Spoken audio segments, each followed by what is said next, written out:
কালো মিশমিশে বেশ বড়সড় হৃষ্টপুষ্ট মশা ভো ভো করে মাথার ওপর দিয়ে উড়ে গেল। অনেকক্ষণ ধরে দেখছি ওটাকে, মারার ধান্দায় আমার চোখ এক দৃষ্টিতে ওকে অনুসরণ করে চলেছে। আমার এই নিবিড় মনোযোগে প্রথম বিঘ্ন ঘটালো নীলু।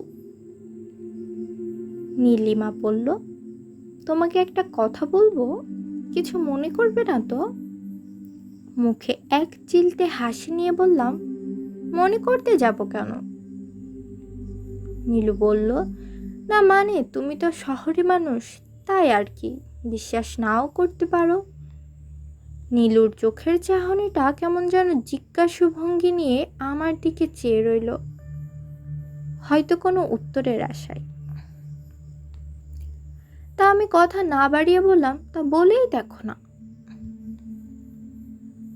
বিছানার চাদরটা ঠিক করে গুছাতে গুছাতেও বলল, রাতে বাথরুম পেলে ঘরেরটাতে যেও, আমি এক বালতি জল ভরে দিয়েছি তোমার জন্য, বাইরে কুয়োটার কাছে যেও না।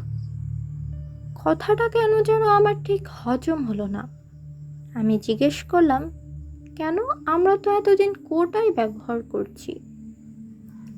আসলে এটা খুব বড় একটা গ্রাম না, ছাতনা থেকে কিছুটা ভেতরে গেলে একটা ছোট্ট জঙ্গল পেরিয়ে পরে এই বাঁকুড়া জেলার এই গ্রামটা, নাম সিনুরি। তবে আর 5টা গ্রামের মতো এখানেও পড়েছে আধুনিকতার ছোঁয়া। তাই টিভি বলো আর পাম্প সবই মোটামুটি এখানে পাওয়া যায়। পকেটে টাকা কড়ি থাকলেই হলো, আর কি। সমস্যাটা হলো বিগত কিছুদিন ধরে আমাদের পাম্পটা খারাপ হয়ে পড়ে আছে। সারাতে দেওয়া হয়েছে, কিন্তু এখনো ঠিক ওঠার কোনো গতি হয়ে উঠতে পারেনি। এদিকে বাড়িতে জামাই এসেছে বিয়ের প্রথম বছর পর, আর ওদিকে ঘরের কলগুলো দিয়ে জল পড়ছে না। আমার শ্বশুর শাশুড়ির অল্প বিস্তর খারাপ লেগেছেই বটে, কিন্তু যাই হোক, করার তো কিছুই নেই। তাই আমরা সবাই বাইরের দাওয়াটার কাছে যে কুয়োটা আছে তার সামনের বাথরুমটাই ব্যবহার করছিলাম। কি যেন আমার বেশ ভালোই লাগতো কুয়োর ঠান্ডা জলে স্নান করতে। প্রথম দিকে কুয়োটাকে একটু পুরানো স্যাঁতস্যাঁতে লাগলেও পরের দিকে বেশ ভালোই লাগতো ওটার ঠান্ডা পরিষ্কার জলটাকে। কিন্তু কোনোদিন নীলুকে এমন করে বলতে তো শুনিনি। আজ হঠাৎ কি হলোটা কি? নীলু মুখ ফুটে কিছু বলল না, শুধু বলল, এই কদিন রাত্রে কোটার কাছে যেও না, কেমন? আমার ঠাট্টাপূর্ণ মন্তব্য, কেন, ভূত আছে নাকি? আরে ধুর, ওসব কিছুই নেই, সাপ খোপ আছে, চলবে। ওর চোখ মুখে বিদ্রুপের চাহনি। তখন রাত 2:45, ঘুমটা হঠাৎ ভেঙে গেল। কি যে হাবিজাবি স্বপ্ন দেখি আজকাল কে জানে, অসহ্য লাগে মাঝে মাঝে। গায়ের স্যান্ডো গেঞ্জিতে দেখলাম বেশ খানিকটা ঘাম জমেছে, তবে পাখার ক্যাচক্যাচানি হাওয়ার গায়ে অল্প স্বল্প কাটাও দিচ্ছে দেখছি। উফ, বড্ড তেষ্টা পেয়েছে। ঘাড় ঘুরিয়ে দেখলাম মাথার কাছে তো জল নেই। অজ্ঞতা আমাকেই উঠতে হলো। শোবার ঘর ছাড়িয়ে বসার ঘরে চলে গেলাম। রান্নাঘরটা ছিল বসার ঘরের ঠিক পেছন দিকে। রান্নাঘর ছাড়াও বসার ঘরে আমাদের আর একটা ফ্রিজ ছিল, ওই যে শাশুড়ি মা সুচিবাই আর কি। রান্নাঘরের ফ্রিজটা আমিষ আর বসার ঘরেরটা নিরামিষ। দুধ, ঠান্ডা জল সব বসার ঘরের ফ্রিজটাতেই থাকতো। মাঝে মাঝে এসব ভেবে আমার অল্প হাসি পেত বটে, কারণ মায়ের কিছু কিছু নিয়ম ছিল যেটা জামাই হবার পর আমাকে আলাদা করে শিখতে হয়েছে নীলিমার থেকে। ফ্রিজ থেকে একটা জলের বোতল খুললাম। অনুভব করলাম পুরো ঘরটার নিস্তব্ধতা বাইরের নিখোঁজ রাত্রির নিঝুমতাকে বেশ ভালোই সঙ্গ দিচ্ছিল। গ্রামের রাত্রির রূপটা অনেকটাই আলাদা হয়, তাই না? দূর থেকে যেন রূপসী কিন্তু ভয়ঙ্করভাবে রহস্যময়ী। ঠিক কাছে যাওয়া যাবে না। হঠাৎ মনে হলো ঘরের বাইরে থেকে জলের গড়িয়ে পড়ার মতো কলকল করে একটা ক্ষীণ আওয়াজ এলো। বসার ঘরের জানলা দিয়ে অস্পষ্টভাবে দেখলাম কেউ যেন কুয়োটার কাছে দাঁড়িয়ে আছে। ঠিক বোঝা যাচ্ছে না যে পরনে কি আছে, কিন্তু চাঁদের আলোয় বুঝতে পারছি ওটা একটা নারী মূর্তি। লম্বা লালচে কালো চুল এলোমেলো ভাবে হাওয়াতে উড়ছে। পায়ের দিকটা পুরোটাই আবছা। আরে, এটা আমার নীলিমা নয় তো? আমাকে বারণ করে নিজেই কুয়োর কাছে গেল কেন, তাও এত রাত্রে?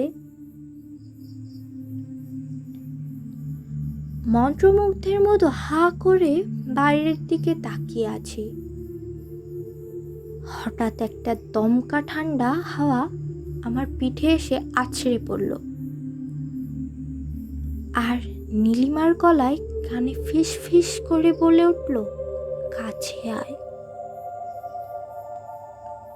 আমি হুড়মুড় করে বিছানায় উঠে বসলাম। সারা শরীর ঘামে ভিজে ঠান্ডা হয়ে গেছে।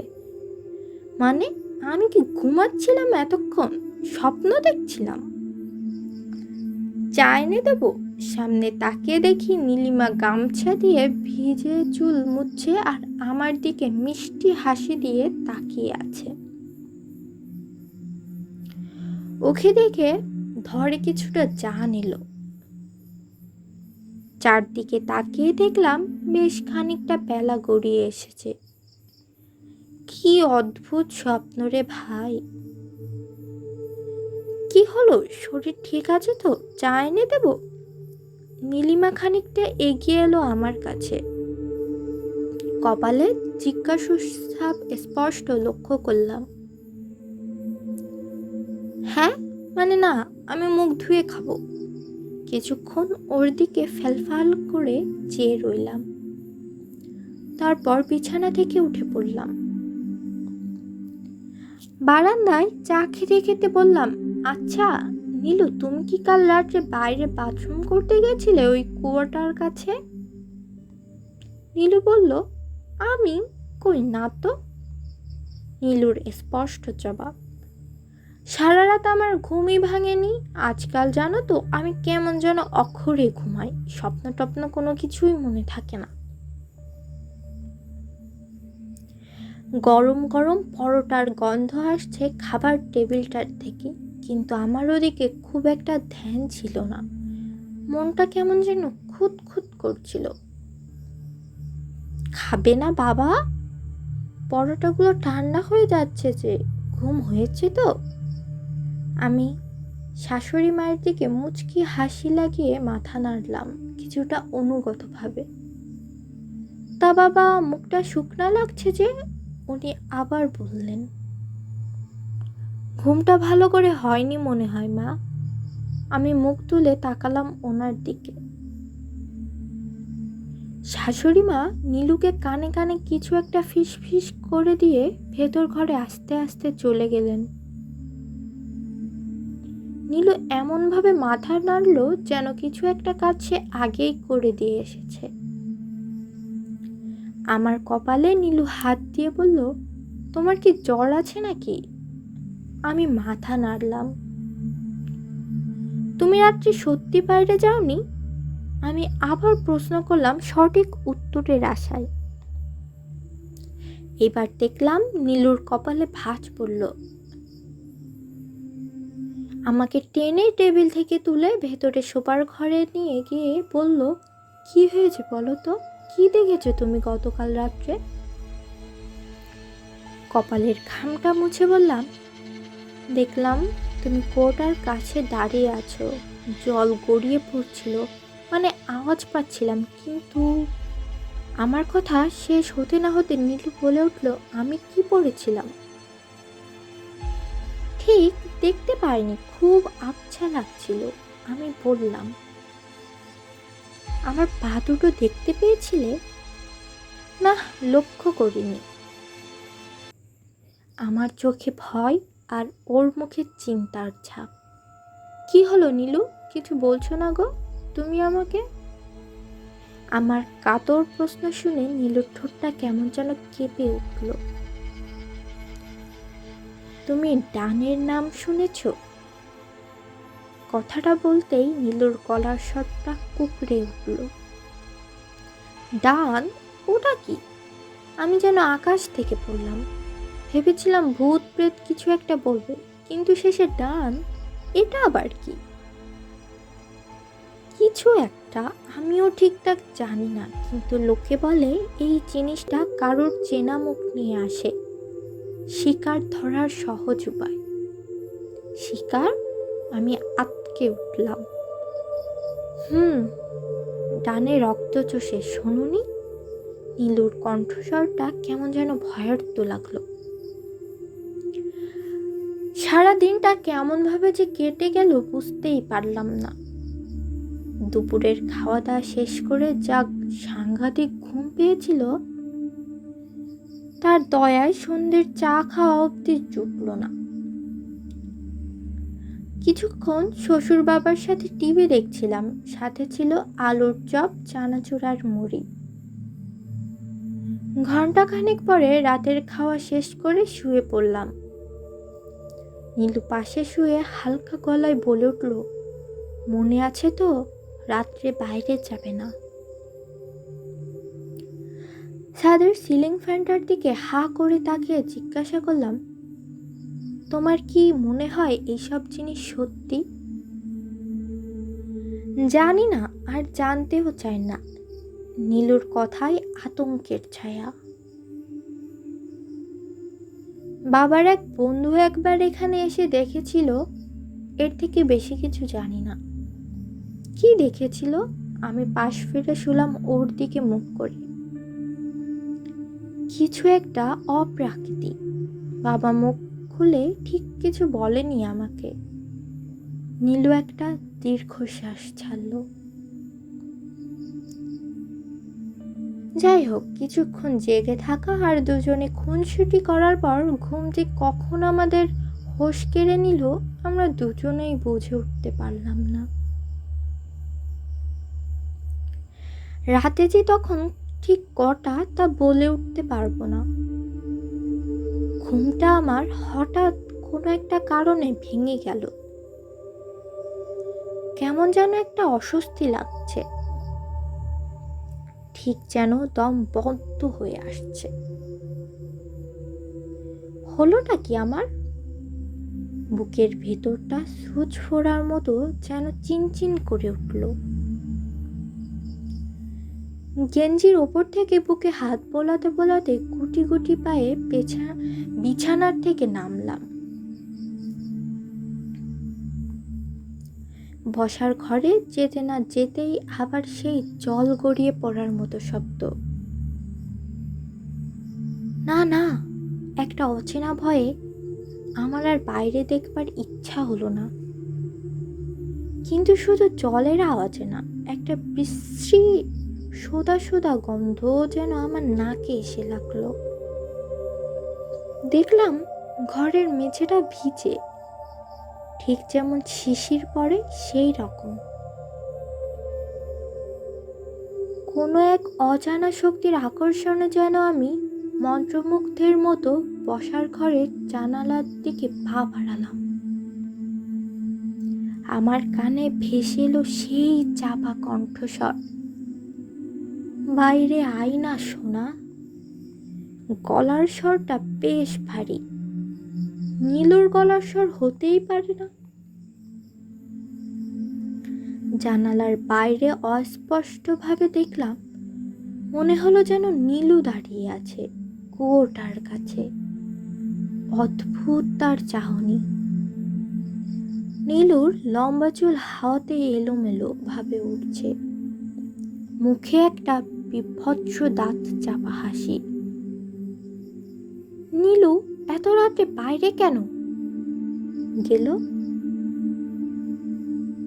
আমার মনে আলোড়ন সৃষ্টি হলো। এ কি করে সম্ভব? নাকি চোখে ভুল দেখছি? মনে হলো যেন ওর সারা শরীরটা যেন জলে ভেজা, থরথর করে কাঁপছে হাওয়াতে। আমার চোখটা ওর শরীরের নিচের দিকে করার চেষ্টা করলাম। 1 সেকেন্ড, কিছু একটা গন্ডগোল আছে। পা দুটো স্পষ্ট দেখা যাচ্ছে না, হাঁটুর নিচ থেকে বাকি শরীরটা অস্পষ্ট, ঠিক যেমন কোনো জিনিস ঘন কুয়াশার মধ্যে ঢাকা থাকলে মনে হয়। জানি ওটা ধোঁয়ার ভেতরে আছে, কিন্তু ঠিক স্পষ্ট না। বিভৎস দৃষ্টি নিয়ে বড় বড় চোখ করে তাকিয়ে আছে আমার দিকে। ওই কুয়োর কাছে দাঁড়িয়ে থাকা নীলিমার নকলটা। আমার বুকের যন্ত্রটা আরো বেড়ে উঠেছে দেখছি। সুস থেকে মনে হচ্ছে এবার পেরেক পোতা হচ্ছে আমার বুকের বাম দিকটাতে। আমি তীক্ষ্ণ যন্ত্রণায় চিৎকার করে উঠলাম। নীলু আমাকে আপাদমস্তক ঝাঁকিয়ে তুলল। কি হলো? কি হলো তোমার? দুঃস্বপ্ন দেখেছ নাকি? আমি আবার ধড়পড়িয়ে উঠে বসলাম। কি আশ্চর্য! কি হলো ব্যাপারটা? চারপাশে চেয়ে দেখলাম সকাল হয়ে গেছে। নিজের ঘামে বিছানায় আমি স্নান করে গেছি মনে হচ্ছে। দাড়ি কাটার সময় দেখলাম মুখটা আমার আরো কিছুটা ফ্যাকাশে হয়ে এসেছে। চোখ দুটো কিরকম যেন এক প্রকার হালকা ঘোলাটে হয়ে একটা অদ্ভুত অসুস্থ ভাব প্রতিফলিত করেছে। নীলু সুযোগ পেলেই আমার মুখটার দিকে তাকিয়ে থাকছে, কি যেন ভাবছেও একটা। যাই হোক, বিকেলের চা এক চুমুক দিয়ে আমি আর নীলু বেরিয়ে পড়লাম। গন্তব্যস্থল হলো পরেশ কাকার মিষ্টির দোকান। দুপুরে ভাত খাবার সময় নীলুই বলেছিল এই পরেশ কাকাই হলো বাবার সেই বন্ধু যে সাক্ষাৎ ওই জিনিসটা শেষবার দেখেছিল। শোনো, যদি কেউ কিছু বলতে পারে তাহলে এই পরেশ কাকাই পারবে। নীলুর কথাই বিশ্বাসের টান। কাকা অনেক কিছু জানে। পুরনো দিনের লোক বলে সবাই কাকার কথা খুব মানেও এই গ্রামে। তুমি সত্যি এসব বিশ্বাস করো? আমি আস্তে আস্তে হাঁটতে হাঁটতে বললাম। তুমি বিশ্বাস করো যেটা কাল রাতে দেখেছ? নীলুর একটা ছোট্ট প্রশ্নে হয়তো আমি আমার না চাওয়া উত্তর খুঁজে পেয়ে গেলাম। পরেশ কাকা লোকটা খুবই অমায়িক। জামাই সম্বোধন করে যা আদর আপ্যায়ন করলেন তা এক প্রকার আমাকে অভিভূতি করে দিল। তা বাবা, তুমি যেটা দেখেছ তাতে তোমার বিশ্বাস কতখানি? কাকা চশমার কাজটা নিজের আধ ময়লা জামার কাপড়টা দিয়ে মুছতে মুছতে জিজ্ঞেস করলেন। প্রশ্নটার তাৎপর্য ঠিক বুঝে উঠতে পারলাম না, তাই না বলে থাকতেও পারলাম না। আমার বিশ্বাসে কি আর কিছু আসে যায় আসে? তা কিছুটা যায় আসে বলতে পারো বাবা। নিজের পান খাওয়া ভাঙা ভাঙা দাঁতগুলো বার করে মুচকি হাসলেন কাকা। মানে? আমি যথারীতি উৎসুক। মানে, যদি তুমি মনে করে থাকো তুমি একটা শুধুমাত্র দুঃস্বপ্ন দেখেছ, যেটা প্রথমে আমিও ভেবেছিলাম বটে। মুহূর্তের জন্য চুপ করলেন তিনি, তারপর একটু ভেবে বললেন, তাহলে তোমাকে ভাবতে হবে একই স্বপ্ন পরপর 2-3 দেখা কতখানি কাকতালীয় ব্যাপার। বার দুয়েক কেসে আমার কিছু বলার আগে আবার উনি বলে উঠলেন, আবার এটাও ভাবতে হবে, শুধু দুদিনের দুঃস্বপ্নই কি তোমার মুখ চোখ শুকিয়ে চুপসে যাচ্ছে? কাকার শেষের এই প্রশ্নটা আমার ভেতরের বিজ্ঞান সত্তাটাকে কেমন যেন বোবা করে দিল। কাকা আমার দিকে তাকিয়ে থেকেই একটা লম্বা গলায় হাঁক দিলেন, মা মানসী, আমার মেয়ে জামাইটার জন্য অল্প ঘন দুধের চা করে আনো তো মা। দেখলাম একটা কম বয়সী মেয়ে দরজার ওপারের আড়াল থেকে বলে উঠল, আনছি বাবা। চিনি দেবো তো? দিবি দিবি দিবি বই কি, কপাল ভাঁজ করে বিড়বিড় করে উঠলেন কাকা। বেশ ভালোই বুঝতে পারলাম কিছু একটা ওনার মনে খুঁত খুঁত করছে। টাটকা গরম রসগোল্লা আর ছোট্ট ছোট পেঁয়াজের ঝাল ঝাল পাকোড়াগুলো আগেই আমার পেটে ঢুকে গেছিল, তাই এবার চায়ে বিশেষ কোনো আপত্তি জানাবার আর প্রয়োজন বোধ করলাম না। কাকা, বুঝলে তো, ওটা স্বপ্নের মতো হলেও ঠিক বাস্তবের মতো অনুভূতি হচ্ছিল। স্পষ্ট বুঝতে পারছিলাম মেঝেটা ঠান্ডা, পরিষ্কার শুনতে পাচ্ছিলাম কল কল করে কুয়ো থেকে জল খাড়ানোর শব্দ, দিব্যি দেখতে পাচ্ছিলাম। পা দুটো দেখেছিলে? আমাকে শেষ করতে না দিয়েই কপালে কয়েকটা ভাঁজ তুলে কাকা আমার মুখের দিকে নিজের মোটা ফ্রেমের চশমার মধ্য দিয়ে তাকালেন। আমি অপ্রস্তুতের মতো আমতা আমতা করে বললাম, না মানে খুব একটা পরিষ্কারভাবে দেখতে পাইনি। নিচের দিকের শরীরটা কেমন যেন আবছা ছিল। আমার শেষের কথাটা কাকাকে কেমন যেন বিষণ্ণ করে দিল। কাকা কিছুক্ষণের জন্য নীরব রইলেন। আমি নীলুর মুখের দিকে ফ্যালফ্যাল করে তাকিয়ে রইলাম।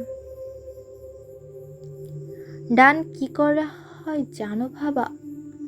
কাকা এবার খুব সহজ গলায় প্রশ্ন করে নিষ্পলক চোখে আমার দিকে চেয়ে থাকলেন, আর আমার মুখ থেকে কিছুই বেরোলো না।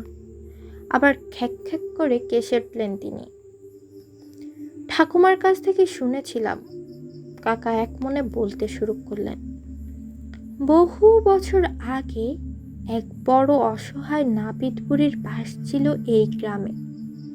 কি যেন নাম ছিল, ওহ রতি, হ্যাঁ রতি নাম ছিল ওর।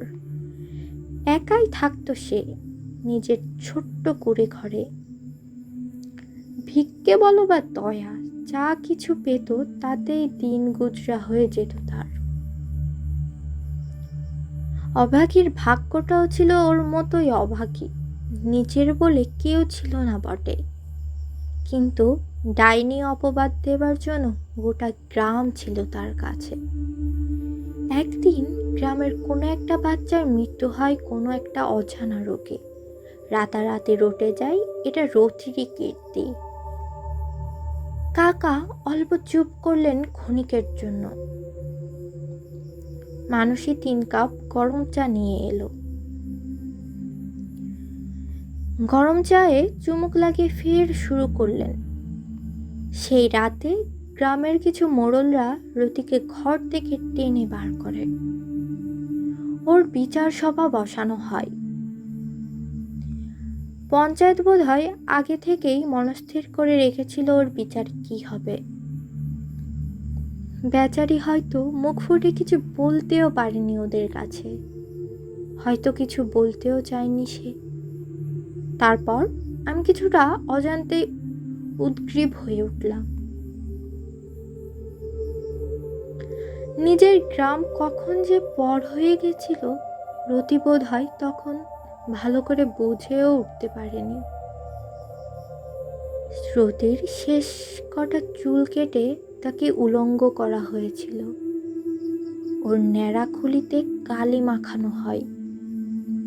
তার কুঁড়ে ঘরটাকে শুনেছিলাম আগুনে ধরিয়ে দিয়েছিল একটা অকাট মূর্খের দল। বাচ্চা বাচ্চা ছেলেগুলো ওকে লক্ষ্য করে পাথর ছুঁড়ে। কথায় আছে, ঘৃণিত অবমানিত হয়ে সেই উলঙ্গ বুড়িটা ভগবানকে সেই দিন মন থেকে বর্জন করে। ভোর রাতের আধারে সে ফিরে আসে নিজের পোড়া ঘরের দাওয়ায়। তার বুক ফাটা কান্না হয়তো বারবার প্রতিধ্বনিত হয়েছিল কঠোর বাতাসের শীতলতায়। নকখাটার আধপোড়া ভোঁতাখোরটা কখন সে কুড়িয়ে পেয়েছিল কে জানে। নিজের যন্ত্রণায় চিৎকার করে সে শয়তানকে গ্রহণ করে, উৎসর্গ করে নিজের অপমানিত উচ্ছিষ্ট জীবনের বেঁচে থাকা দিনগুলি। তারপর নিজের আত্মহুতি দেয় সেই পুরনো কোর্টার কাছে, যেটা তোমাদের বাড়ির সামনে। তুমি জানো কিভাবে মরেছিল ও? এসব শুনে আমার জিভ শুকিয়ে এসেছে এতক্ষণে। যদ্দূর মনে আছে, ঠাকুমাই বলেছিল গলা চিরেছিল রতি নিজের। কুয়োর পাড়ে কাটা গলায় যতক্ষণ পেরেছিল দাঁড়িয়েছিল সে। রাগ আর রক্ত দিয়ে জীবনের শেষ মুহূর্তে নিজের ভেতরের আগুনকে প্রশমিত করতে চায়নি সে, অসহায় বোধ করতে চায়নি সে, বরং তাচ্ছিল্য ভরে নিজের রক্ত উৎসর্গ করেছিল শয়তানকে। ডাইনি না হয়েও ডাইনি অপবাদ সহ্য করছিল সে। কথায় আছে, শেষ রক্তবিন্দু অবধি রতি দাঁড়িয়েছিল কুয়োর পাড়ে। তারপর কুয়োর ভেতরেই পড়ে যায় তার নিথর দেহ। নীলুকে স্পষ্ট দেখলাম ওর চোখ মুখে বিভীষিকার ছাপ। মুখ শুকিয়ে আমসি হয়ে গেছে ওর। আমারও মাথার অবস্থা খুব একটা ভালো নয়। কাকার কথা মতো দৃশ্যগুলো কল্পনা করছে আর গায়ে কাটা দিচ্ছে। বলে কি না, রতি কুয়ো থেকে উঠে এসেছিল তার পরের রাত্রে। রক্ত চুষে নিতে তাকে কামড়াতে হয় না বাবা। শিকারের দিকে তাকালেই শিকার রক্ত হারাতে শুরু করে। স্বয়ং শয়তানের বিশেষ প্রিয় সে। পুরো গ্রামের লোকদের সেই রাত্রেই শেষ করে দেয় সেই ডান। পারেনি শুধু একটা বাচ্চা মেয়েকে মারতে। কেউ বলে হয়তো সকাল হয়ে এসেছিল, আবার কেউ বলে কোনো রকমে বাচ্চা মেয়েটা ঠাকুর ঘরে লুকিয়ে পড়েছিল। তবে শুধুমাত্র ওর জন্য ডান আবার ফিরে আসে পরের রাতে। ঠিক এমনটাই ঘেন্না ছিল ওর মনুষ্যত্বের প্রতি। কিছুক্ষণের জন্য থামলেন কাকা। চাটা ঠান্ডা হয়ে এসেছে। আমার দিকে ভেজা চোখে তাকে বললেন, রতি ফিরে এসেছে বাবা। তোমার রক্তের স্বাদ পেয়েছে সে। ওকে হারিয়ে বেঁচে থাকতে হবে বাবা। ভয় পেলে চলবে না ছে। ওই ডান তোমাকে টানবে, নিজের দিকে টেনে নিয়ে যাবে বাবা। তুমি ওর পা দুটো দেখার চেষ্টা করবে। ডানের পা উল্টো হয় বাবা, ডানের পা উল্টো হয়। সূর্য ঢলে পড়েছে রক্তাক্ত দিগন্তের পারে। আশেপাশের কালো ছায়া অনির্বর্জ্যভাবে নেমে আসছে ধরণীর বুকে। যথাসম্ভব জোরে আমরা এগিয়ে চলেছি ঘরের দিকে। এক প্রকার দৌড়াচ্ছি বলা যেতে পারে। পাশে নীলিমার গভীরভাবে উদ্বিগ্ন মুখটা সমান তালে হেঁটে চলেছে। মাথার ভেতর এখনো ভেসে বেড়াচ্ছে পরেশ কাকার শেষ কথাগুলো। চৈত্র মাসের 13 তারিখে মরেছিল রতি। প্রতি বছর সেই তারিখেই সে 3 রাত করে ফিরে আসে নতুন শিকারের খোঁজে। একবার স্বাদ পেয়ে গেলে সে নিজের শিকারকে ভোলে না, ছাড়ে না, বরং পিছু নেয়। আজকের 3য় দিন, শেষ দিন। হে ভগবান, কেন আমি সেদিন ওর পা দুটো দেখার চেষ্টা করিনি? কেন বুঝতে পারিনি নিজের আসন্ন পরিণতিকে? আমি হঠাৎ থামলাম। নীলুও দাঁড়ালো আমাকে দেখে। কি হলো? কাকা যে বলল ডানের পা দুটো উল্টো হয়, এটা যদি প্রথম দিনই দেখে নিতাম তাহলে আমার কাছে আরও একদিন সময় বেশি থাকতো বলো, নিজেকে তৈরি করার জন্য। হয়তো সেই একদিনে কিছু একটা উপায় খুঁজেও পাওয়া যেত, তাই না বলো? নীলুর চোখের কোণ থেকে গড়ানো জলটা চেপে রাখতে পারল না, শুধু আমার হাতটা চেপে ধরল। পুরনো দেয়াল ঘড়িতে রাত্রি 9টার ঘন্টা পড়ল। রাতে আর ভালো করে খেতে পারলাম না।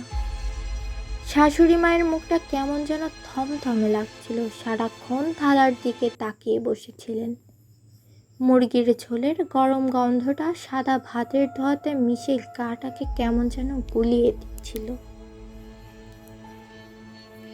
বাবা, তোমার শরীর ঠিক আছে তো?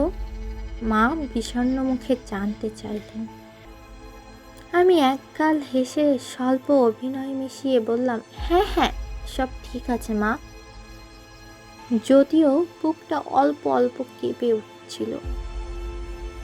নীলুর চোখে ঘুম ছিল না, আমার তো একেবারেই ছিল না। মাথার ওপর ফ্যানটার ক্যাচ ক্যাচ শব্দটা প্রায় অসহ্য হয়ে আসছিল। নীলু আজ আলো নেভায়নি। ভাবছি আজ যদি রাতটা জেগে কাটিয়ে দিত, না হবে ঘুম আর না আসবে স্বপ্ন। নিঃশব্দে শুয়ে থাকতে থাকতে আর বাইরে ঝিঝি পোকার ডাক শুনতে শুনতে নিজেকে মনে মনেই বকতে শুরু করলাম, ঘুমাবি না, ঘুমাবি না শালা, কুড়ের ঠেকি, চোখ খোলা রাখ বলছি। বাবা, ও বাবা, একবার ওঠো, মাংস এনেছি, খাবে? কিছুটা ঘোর ঘোর মাথায় মনে হলো শাশুড়ি মা যেন কানের কাছে ফিস ফিস করে বলে উঠলেন। আর তার সাথেই খাটটা অল্প নড়ে উঠল। আমি ধরপড় করে উঠে বসলাম, দেখলাম আলোটা নেভানো। অন্ধকারে মনে হলো শাশুড়ি মা দরজার কাছে দাঁড়িয়ে আছেন সাদা শাড়ি পরে।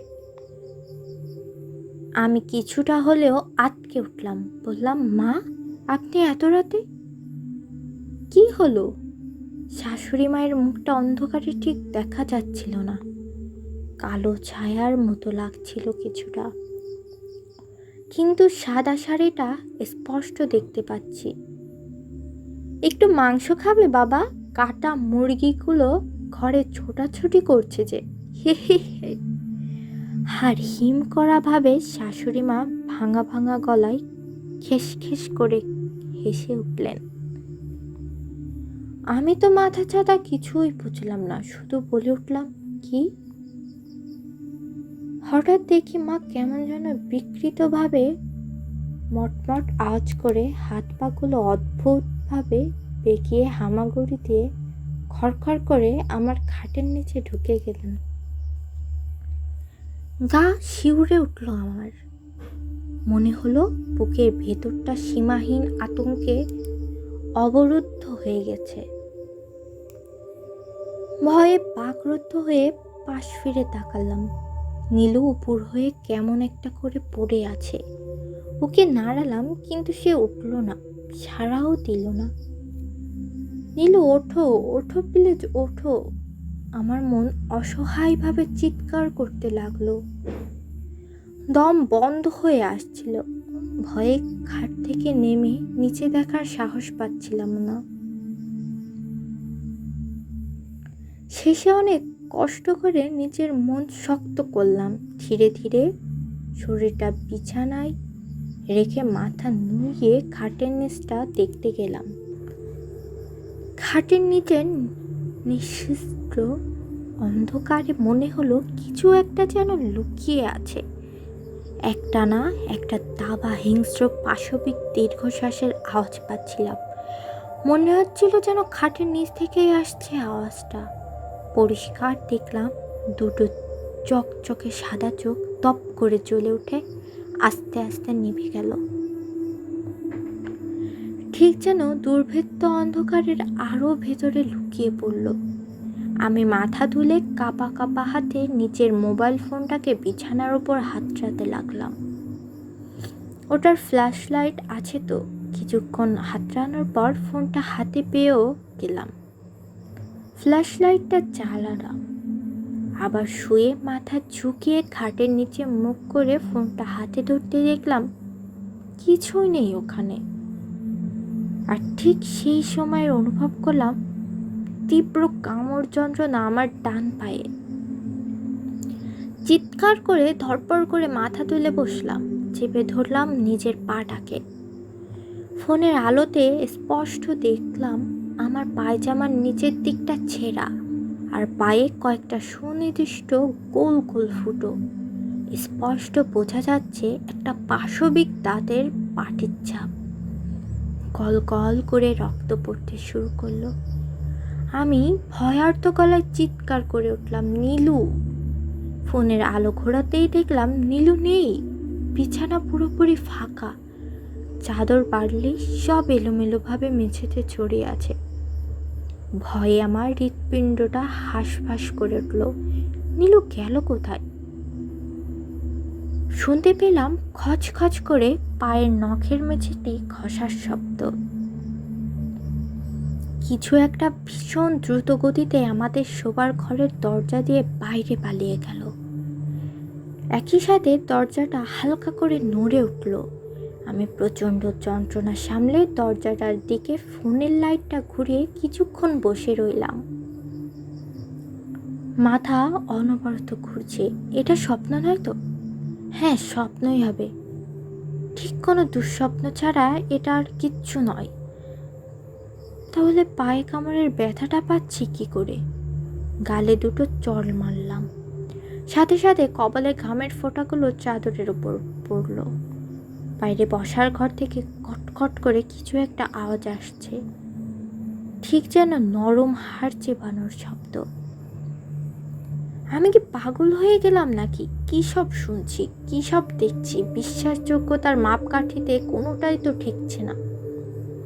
আমি কোনো রকমভাবে নিজের সমস্ত শক্তি সঞ্চয় করে বিছানা থেকে নামলাম। বুঝলাম সারা মেঝেটা জলে ভরে গেছে।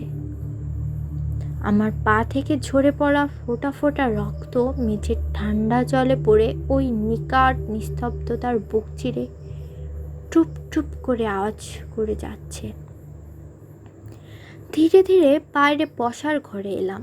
দেখলাম গোটা ঘরটা নিস্তব্ধ, প্রায় সব কিছু ভেজা। ঘরের দেয়ালগুলো থেকে চুয়ে চুয়ে জল পড়ছে। ফোনের ফ্ল্যাশ লাইটটা ঘুরিয়ে ঘুরিয়ে অবাক হয়ে দেখতে লাগলাম।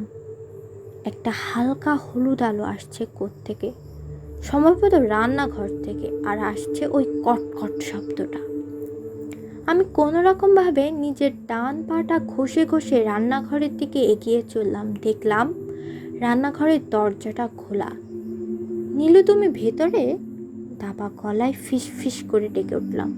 কোনো সাড়া পেলাম না। অসহ্য ব্যথাকে উপেক্ষা করে রান্নাঘরের ভেতর গিয়ে দেখি ফ্রিজটা খোলা। ওটার থেকে সেই হালকা হলুদ আলোটা আসছে। ফ্রিজের মাথাটা শক্ত করে দু হাতে ভর দিয়ে দাঁড়ালাম। জল, অল্প জল চাই আমার। মাথাটা বো বো করে ঘুরছে মনে হচ্ছে। ফ্রিজটা হাতড়ালাম, কোনো জলের বোতল পেলাম না। জিভ শুকিয়ে এসেছে আমার। হাত থেকে ফোনটা মেঝে জলে পড়ে গেল। কোনো রকম ফ্রিজটাকে ধরে দাঁড়িয়ে থাকার চেষ্টা করলাম। হঠাৎ কান ফাটিয়ে আমার সামনে একটা স্টিলের গ্লাস ঝনঝনিয়ে মাটিতে পড়ে গেল। চমকে উঠে দেখি ওই আবছা অন্ধকারে আমার কিছুটা সামনে শাশুড়ি মা আমার পেছন দিকে করে দাঁড়িয়ে আছে। তার স্বল্প সাদা চুলের খোপাটা আধ খোলা মনে হলো। মুখটা রান্নাঘরের জানালার দিকে, যেন বাইরের কিছু একটা মন্ত্রমুগ্ধের মতো দেখছেন। আমি ভয়ে ভয়ে একবার ডেকে উঠলাম, মা! এক দু কদম এগিয়ে গেলাম। কি হলো মা? ও মা! কোনো সাড়া ফেরত এলো না। শরীরের কোনো হেলদোলও নেই। আমি আরও কিছুটা এগিয়ে গেলাম। দেখলাম মায়ের হাত দুটো তার সামনের স্ল্যাবে উপর করে রাখা, ঠিক যেন কিছু একটা ধরে আছেন। এবার আমি একদম কাছে এসে গেছি। একটা আষ্টে গন্ধ আসছে মায়ের কাছ থেকে। হঠাৎ কানে এলো সেই কটকট আওয়াজটা। সারা শরীরে কাঁটা দিয়ে একটা শিহরণের মতো দৌড়ে গেল। কোনো এক অচেনা আশঙ্কায় বুকের ভেতরটা টিপ টিপ করছে। তখন আমি ভাঙা গলায় শেষবারের মতো ডেকে উঠলাম, মা। এবার মায়ের শরীরটা অল্প ঝাঁকিয়ে উঠল, ঠিক যেন অন্যমনস্কে চমকে ওঠার মতো। আস্তে আস্তে ঘুরে দাঁড়ালেন তিনি। ওই আবছা আধারে দেখলাম মায়ের অস্বাভাবিক সাদা মুখটা, পুরোটাই কোঁচকানো চামড়া, হিংস্র চোখ দুটোতে লাল লাল শিরা উপশিরা মোটা হয়ে ফুলে ফেপে আছে, আর তার মুখে আছে কিছু একটা সরু জিনিস। ওটা ওটা কি? একটা আঙ্গুল? হ্যাঁ, ওটা একটা হাতের আঙ্গুল, কড়ি আঙ্গুলটা। মুহূর্তের মধ্যে লক্ষ্য করলাম মায়ের হাতের আঙ্গুলগুলা নেই, জায়গাগুলো ক্ষত বিক্ষত হয়ে গর্তের মতো হয়ে আছে। আমি চিৎকার করে পেছনে ফিরে আসার চেষ্টা করলাম, কিন্তু হোঁচট খেয়েই মেঝেতে হুড়মুড় করে পড়ে গেলাম। ক্ষণিকের তাগিদে পেছন ফিরে দেখলাম শাশুড়ি মায়ের মুখের সেই অস্বাভাবিক বড় হাতটা আমার দিকে ক্ষত বিক্ষত হাত দুটো তুলে ছুটে আসছেন। আমি ভয়ে নিজের মুখের সামনে কিছুটা রোখার তাগিদে দুহাত শক্ত করে মুঠি বেঁধে চোখ বুজলাম। যখন চোখ খুললাম দেখলাম আমি একদম একা। নিশীথ নিস্তব্ধের মাঝে খোলা ফ্রিজের আবছা হলুদ আলো আধারিতে অনুভব করলাম সম্পূর্ণ নির্জনতা। অবিশ্বাসের চোখে চারদিকে তাকিয়ে দেখলাম না, কিছু তো নেই। দেখলাম আমার দুটো হাতেও সেই ডান পায়ের মতো একই পাশবিক কামড়ের ছাপ। ব্যথায় কোকিয়ে উঠলাম, কিন্তু ব্যথাটা এতক্ষণ কিছুটা সয়ে এসেছিল। মনে বারবার সেই একই প্রশ্ন তোলপাড় করছে, কি হচ্ছে এসব আমার সাথে? আমি কেন? সার্থক পেছন থেকে আমার নাম ডেকে উঠল একটা অতি পরিচিত গলার স্বর। ধরপড় করে পেছনে ফিরে দেখি নীলিমা অদ্ভুতভাবে বসে আছে রান্নাঘরের ঠিক দরজাটাতে, হাত দুটো সামনের দিকে মেলে, দুপা ভাঁজ করে, ঠিক অনেকটা যেমন গ্রামের স্বল্প শিক্ষিত গরিব বুড়িমারা ঘরের তাওয়ায় বসে থাকে মাঝে মাঝে। নীলু! আমার উঠে বসার আগেই দেখলাম নীলুর চোখ দুটো ভয়ঙ্করভাবে গাঢ় হলুদ হয়ে জ্বলে উঠল। চোখের সামনে দেখলাম নীলু হামাগুড়ি দিয়ে হন হন করে বসার ঘরের দিকে চলে গেল। নীলু, নীলু দাঁড়াও! কোনো রকমে নিজেকে টেনে তুললাম, পা ঘষে ঘষে চললাম নীলুর পিছু পিছু। নীলিমা দাঁড়াও, কোথায় যাচ্ছ? নীলু খুবই বিকৃত ভঙ্গিতে হামাগুড়ি দিয়ে বসার ঘরের দরজার দিকে এগিয়ে গেল। ভারী কাঠের দরজাটা দেখলাম ভয়ানকভাবে ঝাঁকুনি দিয়ে উঠল। আমি প্রাণপণে নীলুর পেছনে নিজেকে ঘষে টেনে টেনে এগিয়ে নিয়ে চলছি, কিন্তু ওর গতির কাছে আমার ঘোরানোটা প্রায় পাত্তা পাচ্ছে না বললেই চলে। মুহূর্তের মধ্যে নীলু দরজার কাছে চলে গেল, আর দরজাটার পাল্লা দুটো যেন কোনো আসুরিক শক্তির ধাক্কায় ভেঙে ফালা ফালা হয়ে ছড়িয়ে পড়ল। আমিও বাইরে বেরিয়ে পড়লাম। দেখলাম গোল চাঁদের সাদাটা আলো নীলু দাঁড়িয়ে আছে ওই পুরনো কুয়োটার একদম কাছে। সে বিপ্রস্ত্র, উন্মুক্ত কেশরাশি বাতাসে এলোমেলোভাবে উঠছে, সারা শরীর জলে ভেজা, সেই একই বিভৎস দৃশ্য। নীলু, নীলু দাঁড়াও, আমি আসছি, আমি আসছি। আমি সময় নষ্ট না করে কিছুটা ছোটার ভঙ্গিতে এগিয়ে গেলাম নীলিমার দিকে। কাছে গিয়ে চেপে ধরলাম ওর বাম হাতটা। তখনই লক্ষ্য করলাম ওর আর একটা হাত ধরে রেখেছে কুয়োর ভেতর থেকে উঠে আসা একটা সরু জরাজীর্ণ হাত, শুকিয়ে যাওয়া মরা কাঠের মতো সরু সরু লম্বা লম্বা আঙ্গুলগুলো। না, এটা মানুষের হাত হতেই পারে না, কিছুতেই হতে পারে না। কুয়োর ভেতরের অন্ধকারে পাখির শরীরটা যেন ঢাকা। স্পষ্ট অনুভব করলাম ওই অশরীরই হাতটা আমার নীলুকে টানছে কুয়োর ভেতরে। আমিও আমার যথাসম্ভব শক্তি দিয়ে টেনে ধরলাম নীলুর হাত। কিছুতেই যেতে দেব না আমি নীলুকে এই শয়তানের গহ্বরে। বাইরের হাওয়াটা যেন উন্মাদ কুকুরের মতো খেপে উঠল। ঝড়ের মতো সমস্ত কিছু উড়িয়ে নিয়ে আছড়ে পড়ল আমাদের ওপর। আমি নীলুর হাত আরো শক্ত করে চেপে ধরলাম। ছাড়বার কোনো প্রশ্নই ওঠে না এখানে। ও আমার স্ত্রী, আমার জীবন, ভালোবাসা। ওর হাত এত সহজে আমি ছেড়ে দিই কি করে? আস্তে আস্তে নীলুর পা দুটো শূন্যে দুলে উঠল। কুয়োর ভেতর থেকে উঠে এলো একটা তীব্র পাশবিক হুঙ্কার। কিছুতেই নীলুকে ছাড়বে না সে। আমি নীলুর অনাবৃতি কোমরটা প্রাণ দিয়ে পেছন দিয়ে জড়িয়ে ধরলাম। তাতে দাঁত চেপে টানতে থাকলাম পেছনে। তীব্র হাওয়ার সাথে উড়ন্ত ধুলোবালি আমার চোখে মুখে নির্মমভাবে আঘাত করতে শুরু করলো। ঘোর জল হরহর করে অভিকর্ষের বিরুদ্ধে উপরে উঠতে শুরু করলো, আর দমকা হাওয়ায় ধাক্কাতে আমাদের চারদিকে ছিটকে পড়তে লাগলো। সেই অসূর্ভ শক্তির আসরিক টানের বিরুদ্ধে আমি যে কি করে আমার নীলুকে ধরে রাখছি তা নিজের কাছেও খুব একটা বিশ্বাসজনক ছিল না। প্রচণ্ড চাপে আমার হাত পায়ের কামড়ের ঘা দিয়ে গল গল করে রক্ত ছলকে উঠল। কয়েক সেকেন্ডের জন্য স্পষ্ট দেখলাম নীলুর শূন্যে ভাসা দুটো পা পুরোপুরি উল্টো। কি সাংঘাতিক, কি বিভৎস! ভগবান, হে ভগবান, আমাকে সাহায্য করো! আমি প্রচণ্ড যন্ত্রণা উপেক্ষা করে অসহায়ভাবে চোখ বুঝলাম। আমার হোশ এলো বিছানার নীলিমার কোলে। বাইরেটা সোনালি রোদে ধপ ধপ করছে। জ্ঞান ফিরে পেয়ে দেখলাম নীলুর চোখে মুখে গভীর চিন্তার ছাপ। চোখের কোণে জল শুকিয়ে কিছুটা কালচে হয়ে আছে। আস্তে আস্তে উঠে বসলাম। শ্বশুর শাশুড়ি বিষণ্ণ মুখে সামনেই দাঁড়িয়েছিলেন। নীলু আমাকে জড়িয়ে ধরল। কেমন লাগছে এখন? ওর গায়ের গরম অনুভূতিটা, সেই চেনা পরিচিতি পাউডার আর ঘামের মিশ্রিত গন্ধটা আর একবার ফিরে পেয়ে ভীষণ ভালো লাগলো। লক্ষ্য করলাম হাতে পায়ে কামড়ের ঘাগুলো কিছুটা শুকিয়ে এসেছে। রক্তটা কালচে কালচে হয়ে চামড়ায় লেগে আছে। শ্বশুরমশাই বলে উঠলেন, ডাক্তার ডেকেছি বাবা, এখনই চলে আসবেন। ওগো, আর একবার ফোন করে দেখো না, ডাক্তার সাহেব কখন আসছেন?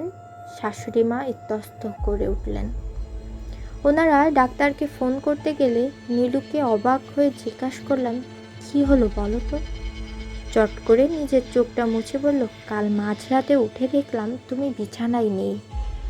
বাইরে গিয়ে দেখি তুমি কুয়োটার একদম সামনে। হাওয়াতে ক্ষণিকের জন্য থামলো নীলু। স্বরটা আটকে গেল মনে হলো। আমি ওর হাতটা চেপে ধরলাম। কিছুটা সাহস ফিরে পেয়ে নীলু ফের মুখ খুলল।